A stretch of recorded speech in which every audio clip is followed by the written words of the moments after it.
시작해 보겠습니다.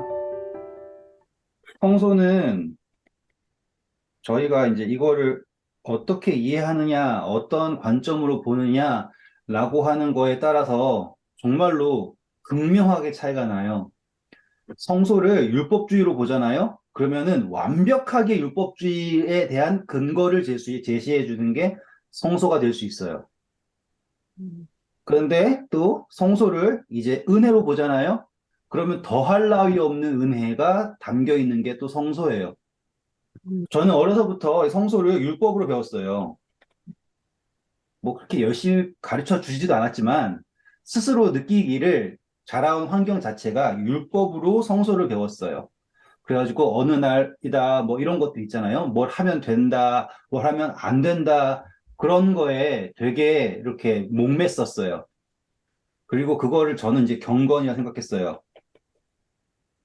성소 역시요, 거룩을 말하거든요. 그런데 여러분, 경건과 거룩은 같은 게 아니에요. 경건과 거룩은 같은 게 아니에요. 왜냐하면 거룩은 완벽하게 하나님께서 우리에게 주시는 거거든요. 음, 하나님께서 우리에게 주신 거고요. 경건은 사람 보기에 따라서 이렇게도 되고 저렇게도 되는 거예요. 제가 이거를 다시 한번 설명해 드리면 이방신 예배가 이방신에게 드린 예배가 그냥 막 난장판일 것 같아요? 아니면 경건할 것 같아요? 경건하죠. 경건해요. 정말로 우리가 가서 숨도 못 쉴 만큼 압도적으로 경건해요. 음, 아시겠죠? 음, 그런데 우리는 성소에서 이러한 경건이라고 하는 이거를 이제 제례 의식이라거든요. 제례라고 해요. 그런 것들을 배우는 게 아니라 우리는 그 성소에서 나타나는 절차들 있지 않습니까? 거기에서 우리는 뭘 배울 거냐면 거룩을 배울 건 거예요. 이해하실 수 있겠죠? 그 전에 저는 성소에서 경건을 배웠을 때 항상 흠없는 거, 완벽한 거, 누구는 이렇게 해야 되고, 이거는 완벽한 이런 절차에 맞춰가지고 돼야지 된다라고 하는 압박이 있었단 말이에요. 그쵸? 그래서 뭐 요즘에 제가 다른 교회를 방문할 수 있는 기회는 없지만, 뭐 예를 들어서 카톨릭에서 미사를 드린다 그러면 엄청나게 경건하잖아요. 음, 그리고 또 성당 들어가면은 압도되잖아요. 막, 와, 이런 느낌 들잖아요. 내가 여기서 해도 막, 울리고 막. 그런데 이제 성서를 공부해 보잖아요. 특별히 이제 속죄제 보잖아요. 그러면 하나님께서 조건은 있어요. 흠이 없는 걸 드려라 해요. 그런데 속죄제를 드리기 위해서 소부터 쭉 내려가요. 소 안 돼? 그러면은 뭐 해? 그것도 안 돼? 비둘기가. 그것도 안 돼? 그러면은 밀가루라도 가져와. 라고 하신다고요. 음, 그러니까는 그 내용이 어떠한 경건의 모양을 말하는 게 아니라 음, 그 내용을 두 랩돈처럼 거룩하게, 거룩하게 구별하여서, 여기 적을게요. 구별하여서 하나님께 가지고 오는 것을 보여주는 게 성소인 거예요. 여기까지 이해하셨죠? 그래서 우리는 뭘 본다고요? 성소에서 거룩을 볼 거예요. 자, 이제 지난 시간 걸 한 번 더 이 개념을 가지고 확장을 할 거예요. 거룩이라는 개념을 가지고. 우리 에덴 동산 있죠? 네, 에덴 동산은 누가 지으셨나요? 하나님, 하나님, 하나님이 지으셨죠? 네, 그리고 우리 지난 시간에 에덴 동산이랑 뭐랑 비교했어요? 성소랑 비교했었잖아요. 기억나시죠? 네. 자, 성경절로 확인해 볼게요. 창세기 2장 8절 볼까요? 여호와 하나님이 동방의 에덴에 동산을 창설하시고 그 지으신 사람을 거기 두시니라. 감사합니다. 음, 에덴 동산은 누가 만드셨습니까? 라고 하는 게 오늘 시작점이에요. 음, 하나님께서 만드셨어요. 그렇죠? 에덴 동산은 분명히 성경에 나왔습니다. 누가 만드셨다고요? 하나님이 만드셨어요. 그리고 이 에덴 동산에 하나님이 무엇을 주셨다고요? 생명나무와 선악을 알게 하는 나무를 주시고 거기에 사람을 데리고 왔죠. 그렇죠? 네. 그리고 사람한테 뭐 하라고 했어요? 동산을 어떻게 하라고 했어요? 경작하게 했죠. 그렇죠? 네. 자, 그러면 에덴 동산은 하나님이 창조하시고 그러니까 에덴 동산은 지구 창조와는 별개인 거예요. 음, 이해하셨죠? 네. 그 말이 에덴 동산이어서 우리 뒷동산 생각하는 거지 그게 아니라 음, 에덴 동산은 지구 창조와 별개로 하나님께서 만드신 거예요. 음, 그리고 거기에 사람을 두시고 생명나무와 선악과가 있는 그 동산을 다 섬기게 하셨어요. 음, 이해되셨죠? 네. 자, 이제 출애굽기 가셔서 성소 한번 딱 보면은 이게 이제 이렇게 맞아떨어지는구나라는 걸 알게 될 거예요. 출애굽기 24장입니다. 죄송합니다. 출애굽기 25장입니다. 출애굽기 25장 8절, 9절 볼게요. 내가 그들 중에 거할 성소를 그들이 나를 위하여 짓되 무릇 내가 내게 보이는 모양대로 장막을 짓고 기구들도 그 모양을 따라 지을지니라. 네. 성소는 이제 에덴 동산은 하나님이 지셨지만 성소는 누구 보고 지으라 그랬어요? 사람 보고 지으라는 거예요. 그러면 거기에는 이유가 있겠죠. 에덴 동산은 하나님께서 사람에게 지어 주셔서 사람이 그 에덴 동산에서 모든 피조물을 다스리고 하나님을 섬길 수 있는 성소에서 섬길 수 있는 제사장 역할을 할 수 있게 한 거였어요. 그래서 왕 같은 제사장인 거예요. 맞죠? 다스리고 하나님을 섬기는 것을 하잖아요. 왕 같은 제사장. 그래서 그것을 사람에게 왕 같은 제사장 다스릴 수 있는 정복하고 그리고 이 세상을 섬길 수 있는 근거가 아담과 하와의 몸에 있는 것이 아니라 어디에 있는 거예요? 하나님께서 사람을 주신 에덴 동산 생명나무와 선악과가 있는 이 성소에 있었던 거죠. 음, 이해되셨죠? 음, 그리고 나서 죄를 짓고 난 후에 하나님께서 이 사람을 죽이는 거 선택하셨어요? 아니면 에덴 동산에서 나가게 하는 거 선택하셨어요? 나가게. 나가게 하는 거잖아요. 그러면은 딱 이해되셨죠? 음, 이 땅에 왕 같은 제사장으로서 하나님을 섬길 수 있었던 사람들이 선악과를 먹으면서 자기가 생명과 선악을 안다라고 주장을 했을 때, 그 보좌에 앉았을 때, 더 이상 하나님을 섬길 수 없게 된 거죠. 왜냐하면 자기가 하나님이 되어버렸잖아요. 음, 맞죠? 자, 사단이 어떻게 했는지 생각을 해볼게요. 사단이 이사야서 14장 12절부터 보면 어떤 이야기가 나와요? 이제 좀 이따가 다 연결될 거예요. 가인하고 아벨 이야기랑. 음. 한번 읽어볼까요? 이사야서 14장 12절부터 보시면, 너 아침의 아들 계명성이여 어찌 그리 하늘에서 떨어졌으며 너 열국을 엎은 자여 어찌 그리 땅에 찍혔는고 내가 내 마음에 이르기를 내가 하늘에 올라 하나님의 묵별 위에 내 자리를 높이리라 내가 북극 지폐의 산 위에 앉으리라. 그쵸? 지금 사단의 야망이 무엇이었습니까? 내가 하나님의 보좌에 앉겠다라고 하는 거죠. 지극히 높은 자와 비길 것이다. 너가 이 선악과를 먹으면 하나님처럼 된다. 음, 같은 표현이에요. 음. 확실하게 이해하셨죠, 지금? 여기까지는? 네. 그래서 하나님께서 아담과 하와에게 내리신 그 벌 아니에요. 벌이 아니에요. 이거는 사실상 축복이거든요. 음, 하신 게 뭐냐면 에덴 동산에서 나가게 한 거예요. 음,